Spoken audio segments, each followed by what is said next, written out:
الحمد لله والسلام على عباده الذين اصطفى. فأعوذ بالله من الشيطان الرجيم. بسم الله الرحمن الرحيم. كتب عليكم الصيام كما كتب على الذين من قبلكم لعلكم تتقون. صدق اللہ العظیم.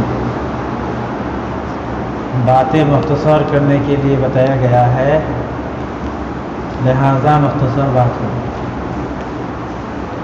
ایک آیات شریفہ تلاوت ہوئی ہے. اللہ رب العزت اس آیات کریمہ کے اندر فرماتے ہیں، یا ایھا الذین آمنوا، اے ایمان والو، کتب علیکم الصیام، تم پر روزہ فرض کر دیا گیا. کما کتب علی الذین من قبلکم، جیسا کہ تمہارے پہلے لوگوں پر بھی روزہ کو فرض کر دیا گیا تھا. لعلکم تتقون، تاکہ تم متقی بن جاؤ. اس آیات کے اندر مومنین کو اللہ رب العزت نے پہلے خطاب کیا، متوجہ فرمایا کہ اے ایمان والو سنو. بعد میں کیا فرماتے ہیں رمضان کا روزہ تم پر فرض کیا گیا ہے، اور صرف ہم پر نہیں بتاتے ہیں تمہارے پہلے لوگوں کو بھی فرض کیا گیا تھا. اس کے بعد بتاتے ہیں تو روزہ فرض کرنے سے فائدہ کیا ہے، تم کو کیا ہوگا. لعلکم تتقون بتائے، اس کے ذریعے سے تم متقی بنو گے، پرہیزگار بنو گے. متقی کیسے بنیں گے، پرہیزگار کیسے بنیں گے؟ روزہ کے بہت سارے فوائد بیان کیا ہے جو آپ لوگ سنے ہیں. تو روزے رکھنے سے جسم کی زکوٰۃ ادا ہوتی ہے سال میں ایک مرتبہ. کیسے ہوتا ہے؟ جیسے کہ زکوٰۃ دینے سے تمام مالوں کے جو دوسرا کا حق متصل ہوتا ہے وہ ادا ہوتا ہے. تو آدمی 12 مہینے میں سے 11 مہینہ پورا کھاتا رہتا ہے، دن میں رات میں جب بھی جی چاہے کھاتا رہتا ہے اپنی ارادہ سے. اس میں کوئی رکاوٹ نہیں، جو بھی چاہتا ہے حلال چیزیں ہیں کھاتا ہے، جو بھی چاہتا ہے کھاتا ہے، جتنا بھی چاہتا ہے کھاتا ہے. لیکن ایسا نہیں ہے کہ اللہ رب العزت نے ایسا ہی کہا کہ کلوا واشربوا ولا تسرفوا، کہ کھاؤ تو پیو ٹھیک، لیکن اس میں اسراف مت کرو، زیادہ نہیں کرنا.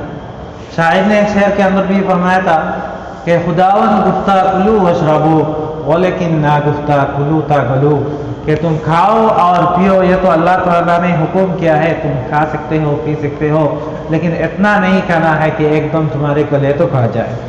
کہ ہم تو رمضان کے علاوہ بھی ہی کھاتے رہتے ہیں ہر وقت، لیکن اتنا تو کھانا نہیں ہے کہ ایک دم سے. لیکن اس میں بھی کھا سکتے ہیں، کھائے تو پھر کھا سکتا ہے، لیکن یہ حال بتایا ہے، اچھائی کے لیے بتایا ہے کہ اتنا زیادہ نہ کھائے کہ گلے تو کھا جائے. رمضان میں آدمی کے لیے ٹائم ٹیبل کھانا ہوتا ہے، 2 ٹائم میں کھائے گا. تو لہذا 2 ٹائم میں کھانے کی وجہ سے اس میں درمیانی وقفے میں کچھ کھانے کا نہیں ملتا ہے، کھانے کے لیے اجازت نہیں. روزہ رکھنا پڑتا ہے، بالکل رکے رکھنا پڑتا ہے. الامساک یعنی رکے رہنا. روزہ نام ہے امساک کے، یعنی رکے رہنے کے، کھانے سے پینے سے. والامساک عن الاکل والشرب وبعال، اور بتایا ہے کہ روزہ ہوتا ہے کھانے پینے اور جمع کرنے سے رکنے کا نام. تو آدمی جو کھائے گا، جو پیے گا نہیں، کھائے گا نہیں، رکے رہے گا، تو اس لمبے ٹائم میں جسم کے اندر وہ جسم کے تمام چیزیں چلنے کے لیے اس کو تو کچھ چاہیے. یہ تمام باڈی کے اندر جتنے پرزے ہیں، جتنے عضو ہیں، سب کھانے کے جو نتیجہ نکلتا ہے، اللہ رب العزت جو بھی کھاتا ہے اس سے کچھ ایسے حصے نکلتے ہیں جو اس کے جسم میں جا کر خون بنتا ہے. اس خون سے جا کر کے آہستہ آہستہ سے نطفہ بنتا ہے، اس نطفے سے آہستہ آہستہ جا کر جسم کا گوشت بنتا رہتا ہے. تو ان تمام سے گوشت سے اور نطفے سے، خون سے آدمی کے جسم کے اندر طاقتیں ہوتی ہیں. جب جس ٹائم میں نہیں کھاتا ہے تو اس ٹائم کے اندر وہ کم پڑ جاتا ہے، وہ سب نہیں ہوتے. جب کم پڑ جاتا ہے تو کم پڑنے کی وجہ سے جسم ہلکا پھلکا ہو جاتا ہے. آدمی جب 11 مہینہ کھایا تو کھانے کی وجہ سے کچھ سب جسم کے اندر لاگے نہیں، کچھ اللہ نے ایکسٹرا کر کے جما دیا گیا. وہ آدمی کے پیٹ کے نیچے ہوتا ہے، جو جس طرح کسی آدمی کا پیٹ اتنا ہوتا ہے تو جسی کے جو ضرورت کی ہوتی ہے وہ تمام کے بعد جو ایکسٹرا ہوتا ہے یہاں چربی کے طور پر یہاں جمع کر دیتے ہیں. تو جب کھانے کے لیے کمی ہوتی ہے اس وقت اسی چربی سے جا کر جسم کا کام چلتا رہتا ہے. تو وہ اس طرح کی وہ چربی چلی جاتی ہے اور ادھر جسم ہلکا پھلکا ہوتا ہے. آدمی جب ہلکا پھلکا رہتا ہے تو پھر ہر کام آدمی کا جی چاہتا ہے کہ کرے. نماز بھی پڑھنے کے اندر دل لگتا ہے, روزہ رکھتا ہے, عبادت بھی کرتا ہے, تلاوت بھی کرتا ہے. تو وہ جب سب کر لیتا ہے توبہ بھی کرتا ہے تو اس کے ذریعے سے نیک بن جاتا ہے, گناہوں سے بچ جاتا ہے, تو متقی بن جاتا ہے. تو اللہ تعالیٰ نے فرمایا کہ لعلکم تتقون, تم متقی بنو گے. تو کیسے بننا ہے؟ یہ ایک طریقہ ہے, ایسے متقی بن سکتے ہیں. اور اس میں تو صاحب کے لیے اللہ تعالیٰ نے بہت بھاؤ کو بڑھا دیے ہیں. تو ہر جانب سے اس کے لیے دروازہ نیکی کے کھلے ہیں, سب بدی کے دروازہ بند کر دیے ہیں. تو اس میں تو ثواب سیدھے سیدھے جا کر کما سکتا ہے. ثواب کے بھی جو ہوتا ہے درجے بڑھا دیے, جیسا کہ بیان کیا ہے نا, ایک فرض ادا کرے گا تو 70 فرض کا ثواب ملے گا, اور ایک واجب ادا کر کے ایک فرض کا اور ایک نفل ادا کرے گا تو ایک واجب کا ثواب ملے گا. تو اسی تمام ذریعے کی وجہ سے آدمی متقی بن جاتا. اچھا, تو پھر دیکھیں یہ آئندہ کال کا جو ٹائم ہوتا ہے منگل کا دن, سم کا دن ہے. تو سم کے اندر آپ شام کے وقت میں چاند دیکھنے کی کوشش کریں گے. اگر یہ شعبان کا مہینہ 29 کا ہو جائے تو کل شام میں چاند طلوع ہو جائے گا, اور چاند دیکھنے کے بعد آئندہ منگل کے دن گزرا ہوگا. تو منگل کا دن جو ہوتا ہے یہ ہمیں شک کہا جاتا ہے. اس دن کے اندر شک ہوتا ہے. تو بہت سارے مہینوں میں ایسا ہوتا ہے کہ چاند نظر نہیں آتا ہے, ہر جانب میں غبار ہے, چاند کسی جانب میں نظر نہیں آیا. تو یہ جو شعبان کا 30 نمبر دن ہوتا ہے یہ رمضان کا دن ہے یا نہیں, اس میں شک ہوتا ہے. اسی وجہ سے اس کا نام رکھا گیا ہے یوم شک. تو اس کے اندر آدمی ایسا نہیں ہے کہ روزہ رکھ لے اور روزہ رکھنے کے بعد کہے کہ میں روزہ رکھ لیتا ہوں, اگر رمضان کا ہو گیا تو رمضان ہوگا اور نہیں ہوگا تو نفل ہو جائے گا. ایسے کہنے سے روزہ نہیں. آدمی اگر دل بالکل خالص کر کے چاند نہیں ہوا ہے, جب فرض روزہ نہیں رکھ رہا ہے, نفل کی نیت سے روزہ رکھ لے. بالکل نفل کی نیت, خالص نفل کی نیت ہے, اور اس میں فرض کا اس نے کچھ بھی نہیں نیت کی ہے کہ اگر رمضان ہے تو فرض ہو جائے. تو صرف نفل رکھ دے اور نفل سے وہ پورے دن روزہ رکھ لیا, بعد میں پتہ چلے کہ یہ تو رمضان کا دن تھا تو ہی رمضان کا روزہ ہوگا. اور ایسے نیت کرے کہ رمضان ہوا ہے تو رمضان کا ہوگا اور نہیں ہے تو نفل ہوگا. ایسے نہیں نیت, ایسے روزہ نہیں ہوتا. اچھا چلیے, تو پھر چاند دیکھا جائے گا تو اعلان ہوگا, ہر آدمی دیکھنے اور خبر لینے کے لیے کوشش کرے.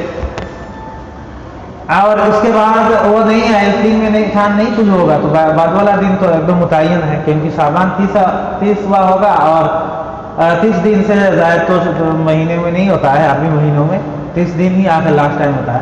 تو اس کے بعد والا دن تو رمضان ہی کا ہو جائے گا, تو اس میں تو روزہ رکھیں گے. بدھ کا دن پہلا روزہ ہوگا. اسی وجہ سے یوم شک کے اندر روزہ رکھے تو نفل کی نیت سے رکھے اور چاند دیکھنے کی زیادہ سے زیادہ کوشش کرے. اور چاند دیکھ لے تو پھر دعا پڑھے, اللہم احلہ علینا بالامن والایمان والسلامتی والاسلام ربی و ربک اللہ. یہی دعا ہوتا ہے, یہ دعا پڑھ لے. اور پھر سحری کے لیے انتظام کرے. اس سے پہلے تراویح پڑھے. تراویح کی نماز سنت مؤکدہ ہے اور اس میں قرآن کریم سننا, ایک قرآن کریم اس کے اندر سننا تراویح کے اندر سنت مؤکدہ یہ بھی ہے. چاہے 10 دن میں سنیں, چاہے 15 دن میں سنیں, چاہے پورے رمضان سے سنیں, لیکن پورا رمضان میں قرآن کی تلاوت تراویح میں سننا وہ بھی سنت الگ سے ہے. اور رمضان روزے میں تراویح میں بہت سارے ایسے ہوتا ہے پھر پیچھے بیٹھ جاتے ہیں, اور پیچھے بیٹھنے کے بعد جب حافظ صاحب رکوع میں جانے سے پہلے کا ٹائم ہوتا ہے اس وقت شریک ہو جاتا ہے, پہلے ایسے بیٹھا رہتا ہے. تو ایسا نہیں ہوتا ہے کہ اس سے کیا ہوتا ہے, اس کی سنت گزر چکی ہے, چھوٹ جاتی ہے. سنت یہ ہے کہ تراویح کے اندر مکمل قرآن سنے. جب اس نے اگرچہ تلاوت سن لیا ہے لیکن تراویح کے اندر سننا نہیں ہوا, وہ آپ بیٹھے رہا, ایسے ہی سنا ہے, تراویح کے اندر نہیں سنا, لہٰذا اس کے لیے سنت ادا نہیں, پورا ایک دم حافظ صاحب کے ساتھ اس کا شریک ہونا پڑتا ہے. اچھا, تراویح کی نماز میں 4 رکعت کے بعد ایک دعا پڑھی جاتی ہے, سبحان ذی الملک والملکوت کہتے ہیں. تو اس میں والعظمتی ایک لفظ ہے, عظمتی نہیں ہے, والعظمتی عظمتی ہوتا ہے, اس میں وہ بڑھا دے, یا تو کوئی ایسا دعا کرنا ہے جس کی وجہ سے اللہ کی بڑائی بیان ہو جائے. اور وہ دعا آہستہ آہستہ سے پڑھنا ہے، زور سے نہیں پڑھنا۔ اور اس کے بعد تراویح کے بعد جب سو جائیں گے تو سحری کے ٹائم میں پہلے اٹھ کر کے، سحری کے ٹائم تہجد کا ٹائم ہوتا ہے، تہجد کے ٹائم میں کم از کم تہجد کی نماز 2 رکعت نہیں، تہجد کی نماز 2 رکعت نہیں پڑھ سکتا ہے، تہجد کی نماز 2 رکعت پڑھے، 2 رکعت تہجد کی نماز کم ہو تو پھر پڑھے، اور اس ٹائم میں دعا مانگے، اللہ رب العزت اس ٹائم میں دعا قبول فرماتے ہیں۔ اور سحری زیادہ ٹائم رکھ کر کے کھانا نہیں ہے، مستحب یہ ہوتا ہے کہ آخری ٹائم میں سحری کریں۔ آخری ٹائم کا مطلب ایسا نہیں ہوتا ہے کہ بالکل ایک دم سے شک ہونے لگے کہ آپ ٹائم رہا یا نہیں رہا، ایسا نہیں، بلکہ اس شک سے پہلے وہ کھانے سے فارغ ہو جائے، ایسے ٹائم رکھ کر کے کھائے۔ ایسا نہیں ہے کہ بالکل ٹائم ختم ہونے سے بالکل 1 گھنٹہ پہلے کھا کے بیٹھ گیا، آخر ٹائم میں کھانا مستحب ہوتا ہے۔ اور کھانا نہیں ہے ایسا کسی نے کہہ دیا کہ سحری نہیں کھائیں گے، نہیں ہوتا ہے۔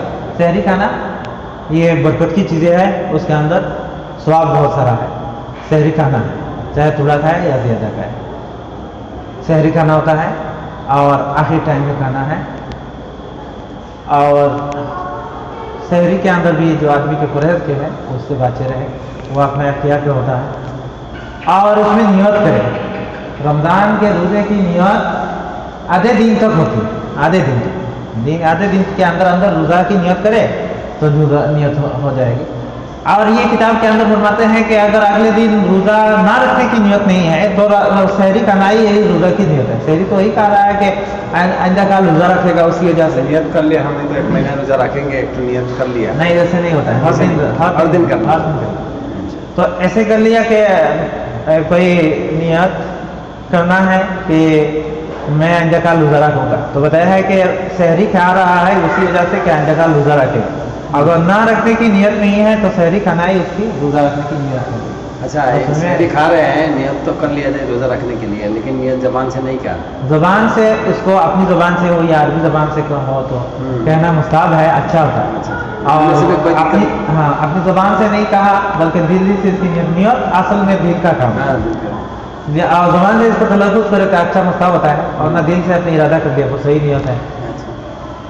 تو نیت کرے، اور اس میں نیت کے جو الفاظ ہوتے ہیں جو نوایتاً اصوم غدا من شہر رمضان المبارک اس طرح کہتے ہیں، یا اصل میں ہم تو کتاب والے ہیں تو کتاب کی بات بتانا پڑتا ہے، کتاب میں اس طرح کے کوئی الفاظ نہیں ملے۔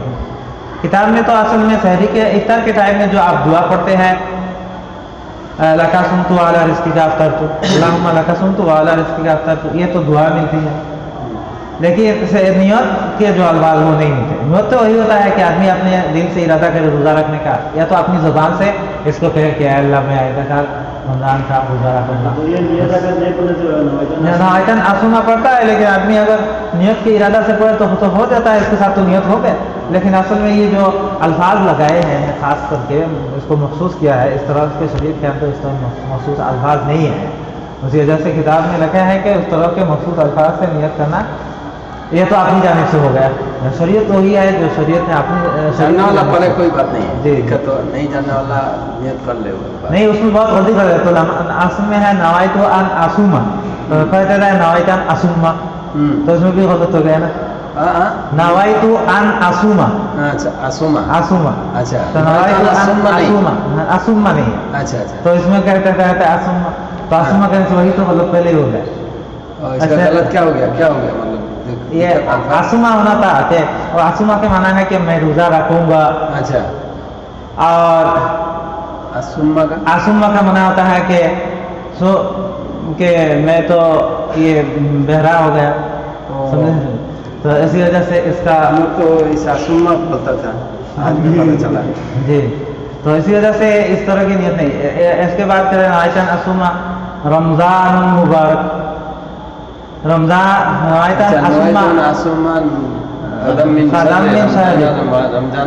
رمضان تو اس میں کہے گا رمضان اس طرح اس میں رمضان المبارک، تو اسی وجہ سے یہ تمام غلطیاں اگر اکٹھا کر لے اور شریعت میں اس کو نہیں ہے تو پھر اسی وجہ سے اس سے بچنا ہی ہو، پھر دعا کرے، نیت اپنی جانب سے کر لے کہ میں آئندہ کل روزہ رکھوں گا، بس اچھا یہی ہوتا ہے۔